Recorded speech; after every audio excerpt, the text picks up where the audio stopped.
Alright YouTube, it is your boy Alex Trains Chest back here for another video. I hope you guys are having an awesome start to your week. I know that I'm having a great start to my week. First off, I'm representing America with the Second Amendment t-shirt. Election Day coming up, go America. And then secondly, and what is also going to be the topic of this video, is I just put in an order last night for about $3,000 worth of brand new computer parts. My computer has been long overdue for a nice upgrade, and this upgrade will make video editing a lot more seamless, efficient, and of course I can put in higher quality and more complicated effects so that I can make a lot more cool videos for you guys for your viewing pleasure on this channel. Also, really fast before we get into the topic of the video, you may be watching this on my engineering slash philosophy slash political channel, which is engineering major, philosophy minor. If you're watching on that, just so you know, I'm going to mirror this video across both channels. And the reason I'm doing that is A, because I want to, and B, because me having better video editing capabilities is obviously relevant to both channels. So with that being said, let's go ahead and just dive into these new computer parts that I got. So I wanted this video to kind of serve a couple of different purposes. One of them obviously is to just share with everybody really fast that I am getting new computer parts, and once I get those parts in, I am going to make a video of me actually installing all the parts and kind of doing the full upgrade for you guys to see, and that should be pretty sweet because obviously if I'm rebuilding the computer, the editing of that video will be using all the new hardware that I got. So in this video, we're going to talk about the hardware that I got, and I also wanted to give you guys a little crash course in building your own personal computer. I'll take you through the selection of all the components that I actually bought, and then of course I'll give you guys tips on how to pick those things out and stuff like that. And yeah, we'll go from there. So when I'm building a fresh computer, the first thing that I like to look at is the processor. And the reason why you want to look at that usually first is because that's going to dictate two things. It's going to dictate the type of motherboard that you get, which the motherboard is just the main basically central part of the computer that everything connects to, and it's also going to dictate what memory you can get. So that would be your random access memory, your RAM, usually measured in say 8 gigabytes, 16, 32, 64, 128, etc. So let's go ahead and select a processor.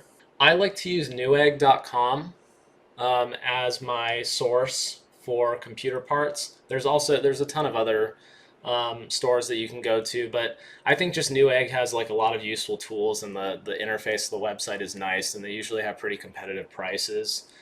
Sometimes it's good to double check on Amazon. Like once you've picked out all the parts, double check on Amazon to see if you can get it a little bit cheaper.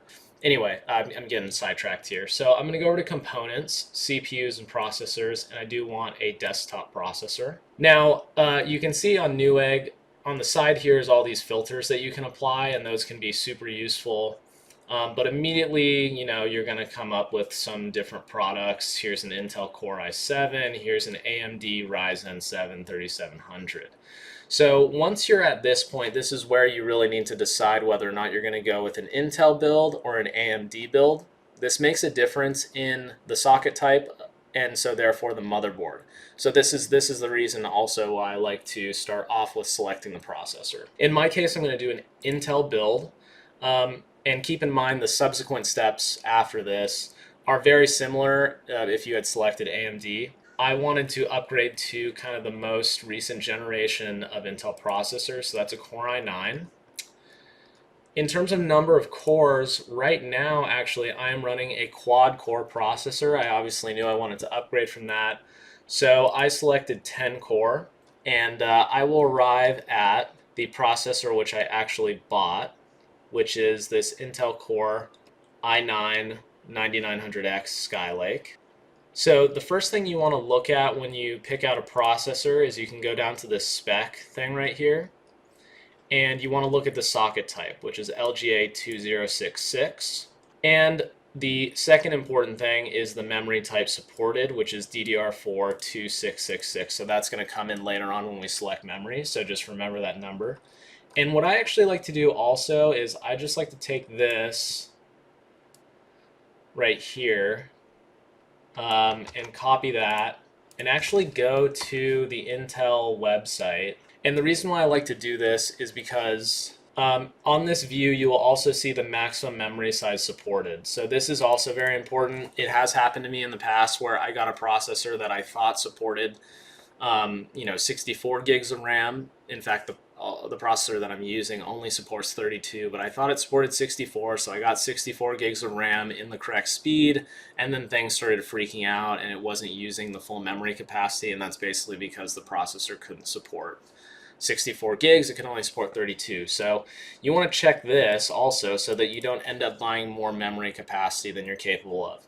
So this goes up to 128 gigs. We can also see the memory standard here of DDR4 2666. And then, of course, the socket type is going to be down here, FCLGA 2066. So FCLGA and LGA 2066 are the same thing. The FC is just like the full acronym. So let's go ahead and just add this to cart. And I'm not actually going to buy any of this because I bought it last night, but just for sake of example. All right, so now that we have the processor, we can go ahead and actually select the motherboard. So we'll go to components again, motherboards. Of course, this is an Intel build, so we'll select Intel. And then we're looking for an LGA 2066. And then the manufacturer, I am partial to Asus. So all the motherboards that I have run on my machines in my house have been Asus, with the exception of my first build ever, which was an MSI board. Nothing wrong with MSI. That particular board did give me a problem. It kind of crapped out on me after a little bit. But other than that, it was a totally fine board. But I've never had any issues with Asus, and I also really like their BIOS organization and features. The BIOS, in case you're not familiar, is kind of like right when you're starting up your computer, a little black screen will come up and it'll say like press F1 or some other key to enter in the BIOS. And that's, if you press that F1 key, the BIOS will pop up and there's all these different settings. That's where you can adjust things like overclocking and stuff like that, but no need to get into that in this video. So let's hit apply on these filters. And the motherboard that I bought was actually this Asus Prime X299A2 LGA 2066. I actually got it on Amazon for $299 as opposed to $315. And the thing that you want to do is come down here to specs again, kind of like what we did with the processor. Make sure that the CPU socket type 2066 matches up with the processor that you selected, which it does. Again, the FC is just the full name. LGA by itself is the correct socket type. And then you also want to look at the memory supported by the motherboard, and you want to make sure that the memory speed and the maximum memory supported matches up with the CPU as well.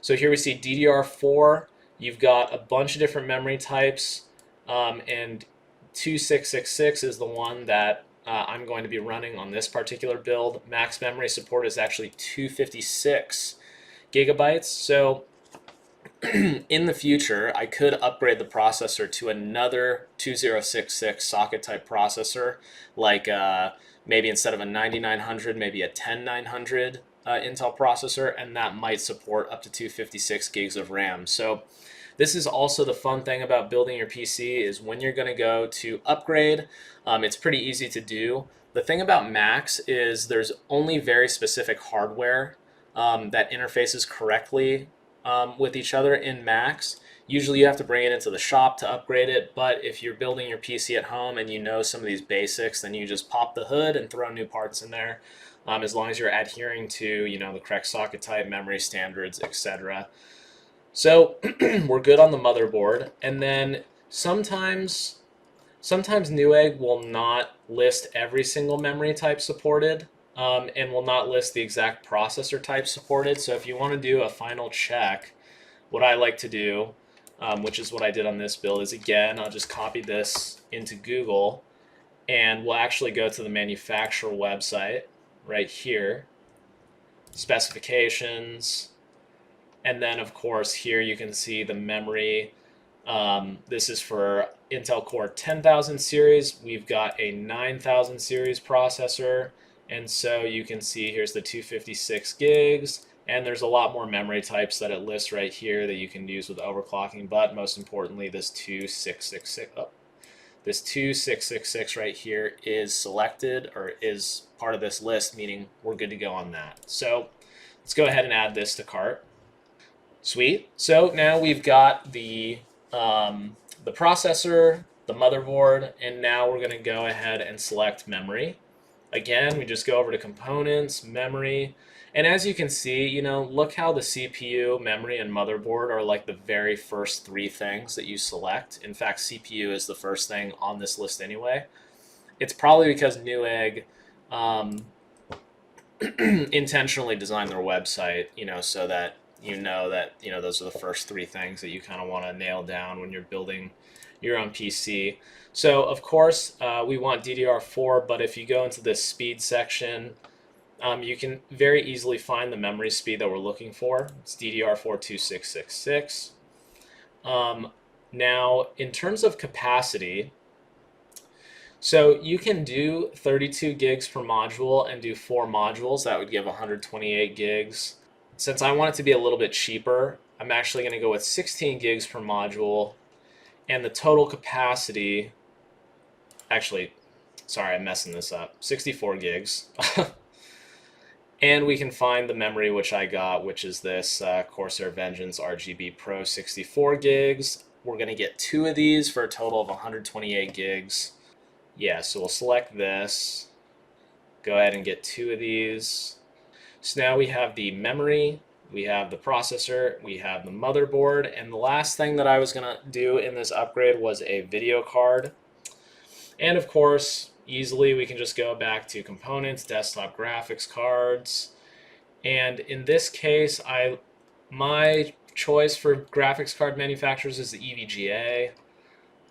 In this case, it's going to be an 11 gigabyte card, and we can just hit apply on there. And then I do want a 20 series. The 10 series is great, but 20 series is the most recent series, so we'll hit apply on that. And then hopefully we can actually find the card that I bought. Yep, here it is right here, the 2080 Ti XC Ultra, 1149. And go ahead and add this to cart. So now we have the full shopping cart here of nice stuff.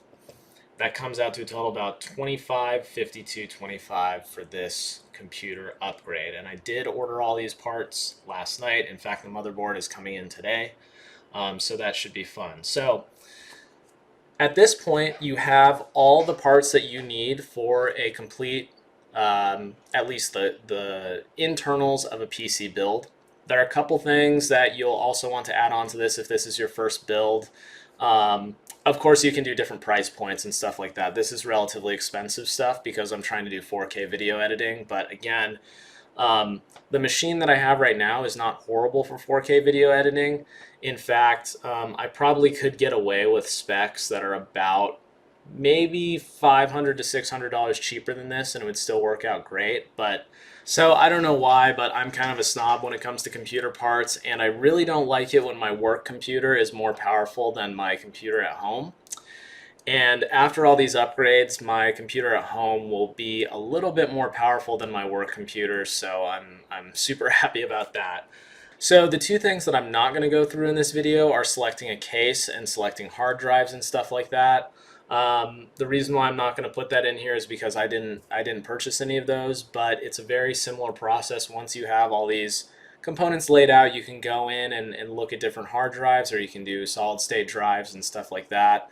But what I do want to get into in this video is how much of an upgrade this actually is relative to the computer I have right now. So we'll just go kind of component by component. First off, the Intel Core 9900. The processor that I'm running right now is actually an i7-2600. All right, so when I bought this 2600, it was actually about 500 bucks. This was a long time ago.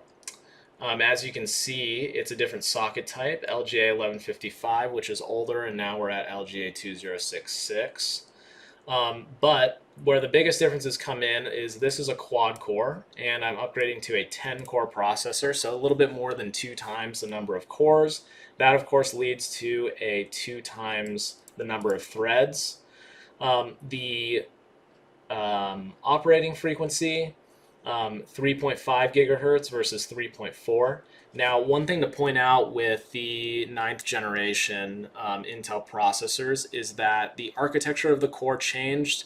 That way, with a lower clock speed, they can get a higher number of computations per second with the 9th generation cores.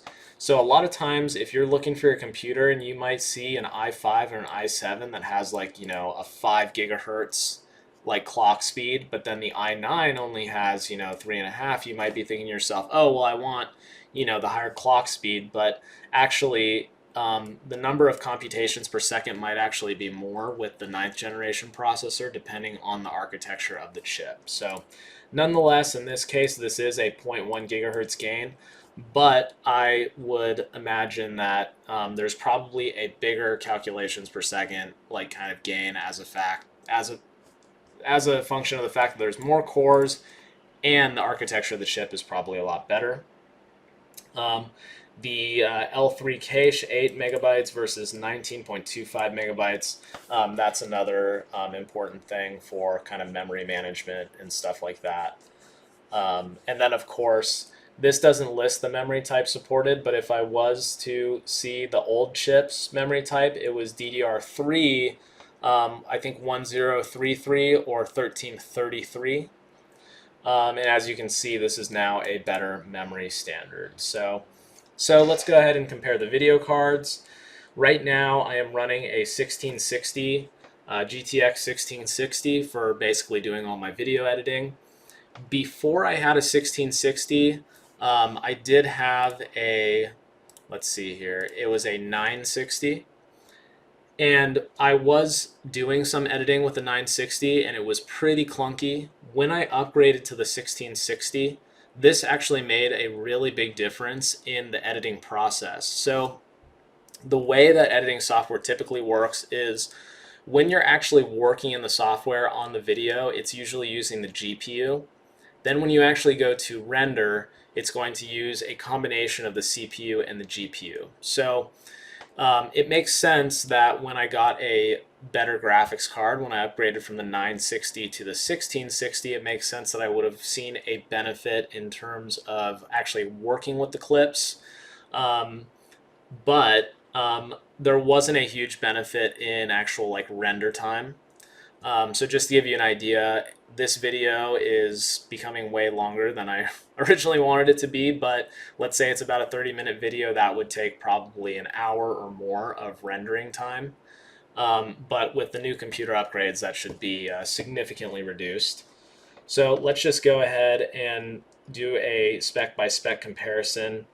Boost clock, 1830 megahertz versus 1650. So this is actually a slower clock speed, but remember, similar to the way it works out with processors, the architecture of the graphics card is a lot different. So you'll notice this is only 1408 cores, but this is 4,352 cores that we're getting upgraded to, meaning that this is a much faster, much better graphics card.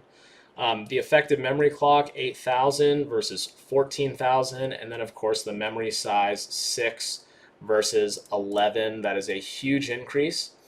So what I will do basically is I'll move this 1660 to the secondary slot, graphics card slot, and then I'll put this one in the main slot, and that way I will have 2 graphics cards, but one will obviously be a lot more powerful than the other one. And then, of course, last but not least, we can go ahead and compare the memory. Okay, so here I have 2x of the 64 gigs. That's going to give me 128 gigs of RAM. And right now I am only running 32 gigs of RAM at a 1330 speed as opposed to a 2666, which is the new one. So that's the comparison there. All right, guys, so that is going to conclude this video. I hope you guys learned something about building your own PC, and I really encourage you to attempt building your own PC just because it's a fun thing to do. It's a nice little hobby. You can talk about it on whatever social media you want. People think it's interesting. Not a lot of people build their own PCs, so it's kind of fun. If you guys have any questions about the build process, you can leave them down in the comments below, and I will do the best I can to address those. Obviously, I don't have a super huge following right now, so it should be pretty easy to address a few comments. But anyway, if you have a video request with regards to the PC build, just go ahead and leave it in the comments below. I'll do the best I can to follow up on that. And last but not least, again, once I get all the parts in, I am going to make a video similar to the video I put up on my fitness channel where I installed the 2 terabyte solid state drive. We're going to do a complete computer overhaul video where I show you guys how to put everything together once you have a case and you have your hard drives and stuff like that. So stay tuned for that, and hope you guys have a good day. Later.